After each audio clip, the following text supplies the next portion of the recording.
Hello and welcome to Charity Pulse, your bi-weekly dive into the heart of the charity sector. Remember, so you don't miss future episodes, be sure to hit the follow button on whichever streaming platform you are listening on. I'm Catherine Rastomji, partner and head of charities at Shakespeare Martineau, and I am joined today by Charles Mesquita, charities director at Quilter Cheviot, and James Saunders, partner at Moore Kingston Smith. Together, we explore the latest insights and pressing issues affecting charities, non-profit organisations, and the voluntary sector. Whether you're a charity professional, a passionate volunteer, or simply someone who cares about making a difference, there's something here for you. So grab your headphones and get ready to engage with the vital conversations shaping the future of the charity landscape. And don't forget, you can catch us on Spotify, Apple Podcasts, and YouTube, as well as on our own websites. So let's get started. So we've seen in a previous session that the first communication from the new Chief Executive of the Charity Commission, David Holdsworth, was to all local authorities in the UK. And what we've had this week is the first official warning that has ever been issued to a local authority by the Charity Commission. That local authority is Calderdale, which many people might not know, but that's sort of West Yorkshire area. And it related to 13 charities, of which they are a trustee. So I just wondered your thoughts and observations on that first official warning having been issued. Charles, do you want to go first?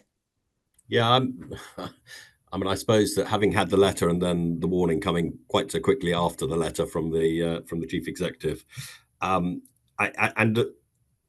from memory, reading the warning, a lot of it was about not completing their report and accounts, and still being in dereliction. I think there's a bigger issue here around what I call quasi-government. So I think the NHS might fall into this, and when they have charities and understanding the conflicts of interest and their legal duties as far as that. So I suspect this might well go further, and I suspect there may be some stuff around particularly charity land that may not be being used for what it was effectively gifted for in the original thing. And I suspect a lot of these charities come out of what I call the Victorian era, where they've been sort of local community funds set up that have come under the auspices of the local authority. In my mind, I don't know, when I've looked at these, and again, not looked at them in any great detail, I wonder whether they should really be sitting within the local authorities at all and shouldn't just be separate charities, but maybe they're too small to be moved out. So, yeah. Yeah, it's interesting, isn't it? And James, I don't know your thoughts, but the local authority had been issued with an action plan in 2023.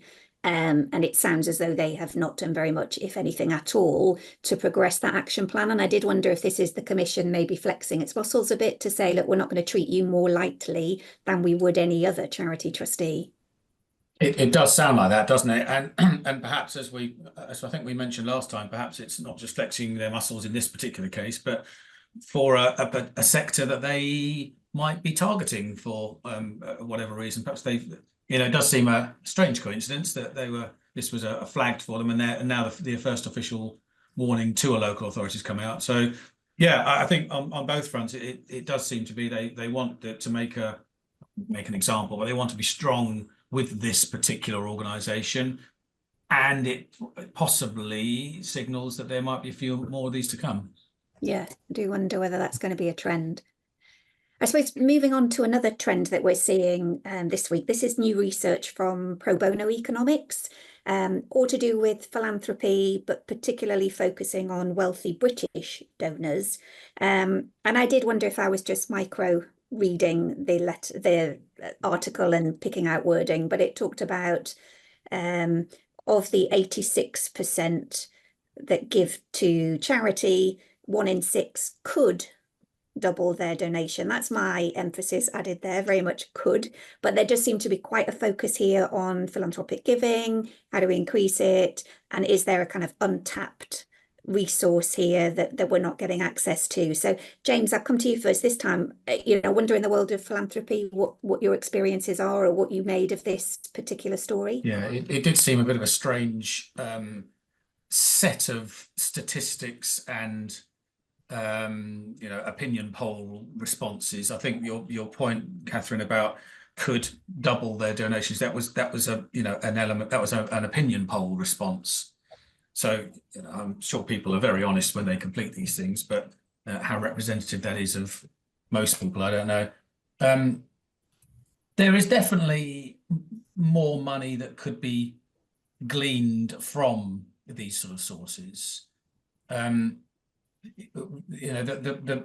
tax relief systems are tricky and many. I mean, there's many different ways of getting money to charities, all sorts of different relief schemes. And it is complex. It is complex to understand quite how the best way to get your money to charities. If you want to be really clever about it, then there's definitely ways and means. If you want to just give money straight to charity, I mean, even charities themselves have regular gift aid schemes, and then a small donation scheme as well, which I would say from experience is underused. And I think that's probably reflected in the stats in this report, that it's actually quite a small part really of the overall gift aid tax relief package. So it's very, very convoluted and complex to get the to understand quite what's going on with all of these different schemes. There's loads and loads, and it is complex. And I think that does lead on as well, doesn't it? There's another story about wealth advisors lacking confidence in steering clients towards legacy giving. And I suppose, again, that piece, Charles, looking at you more so here, of there isn't that wealth of understanding of how charities work and, how you could support charities. And I suppose, again, whose role is that to educate others, and how do we get that message out there? I mean, I know there has been some representation from the sector, both to Treasury and to the FCA, about making it as part of the educational programme. And to my mind, that makes complete sense, and probably we should, because it actually, when everybody's looking at I suppose, at their will, doing a will, that's probably the time they should be thinking about whether they want to give money to charity. Again, I think this is always a difficult issue, isn't it? Because although Orlando Fraser was also, I think last year was quite vocal around philanthropy and encouraging people to give more money, and the figure that was in that article was about 2.8 billion, I think, or 2.3 billion additional money that could end up with charities. It is definitely very complex. One of the way that the taxation situation works with give as you earn, and how people reclaim that tax back. But generally, people aren't doing it from a tax point of view. I mean, obviously, you want to be tax efficient on it. I think it's more about how the sector communicates to people about the benefits of what they can do, if they should so choose to. Because I mean, taxation is that we have to pay and there's no choice, and it covers the welfare state. Philanthropy is very much so a decision for the individual to make on whatever area they feel passionate about, whether they want to do it or not. So I think there's definitely education would be a really helpful thing. I think people being shown the opportunity and how easy it can be, and possibly charities looking about how they should engage with large donors, and the communication around that, of keeping them involved in the impact of the money that they've given. Interesting, isn't it? And James, that links into we've had some statistics this week about UK charity tax relief generally, and how that is broken down between the different tax reliefs and the amount that's being claimed. It's a complicated read just to see the summary of the statistics. What do you think generally in terms of the gift aid regime, and how tax efficient giving to charity is or isn't being taken up? It seems to be pretty steady as you go, really. There's a few, minor ups and downs in the trends, but generally speaking, the figures are comparable to previous years. But as we said, there's multiple different elements to these tax reliefs now, and I mean, it's worth saying that the last Conservative, the tail end of the Conservative government, did have a commitment to look at gift aid and charity tax reliefs in general. There was the consultation that we've spoken about previously from HMRC about it, albeit, if you remember, the focus tended to be on fraud in the gift aid system rather than making it work more effectively. I think of the 5 questions, 4 of them were about, dodgy elements of or dodgy use of the gift aid, and 1 was about how to make it more attractive, if memory serves. That give as you earn in particular that Charles mentioned, again, I think personally sadly underused, and I think part of the reason is, or two parts of the reason are, it is complex to understand and really see the benefit to you personally of giving through the payroll rather than just giving money to charity. The gift aid still applies. Okay, you save a bit of tax, but it's quite difficult to get it all organized. It takes a lot of effort. You've got to commit to it for a certain amount of time. In theory, you don't want to change your pay every month. But also, is there a real benefit to you in giving through a give as you earn scheme? It's not quite clear how much you personally benefit other than saving the tax. So, and you can claim it back anyway. So I would have thought that give as you earn would be a much better applied scheme if there was more benefit to all parties. And I think I could see benefits in all the admin side for all parties in doing it that way. I can see a much better way of it being used personally. Interesting. And it's, I think, a theme this week that we're seeing different stories come around that we have touched on before. And another one that has been reported in the press was a bank apologising for an error in a debanking letter that was sent to a Holocaust education charity. And the bank said it was an algorithm-based standard form of letter. I don't think anyone disputes that. I think some of our clients have definitely received these algorithm-based letters. My issue would be, was it issued to that charity client of theirs by mistake? Or is the mistake now that has been picked up in the press and it doesn't look great for the bank involved? But I wondered your thoughts on this story, but also just in general, the challenge for charities that are facing this issue of possible debanking and the Charity Commission and what they've tried to do in relation to it. So to be fair, I'll go to Charles first this time.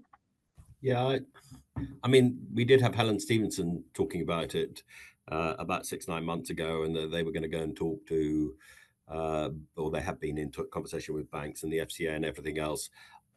I must admit, I have some sympathy with the banks because it is, there is a certain amount of complexity that comes around with charities. But also I think they don't make it particularly easy as well. It just seems fundamentally wrong that charities shouldn't be able to open bank accounts.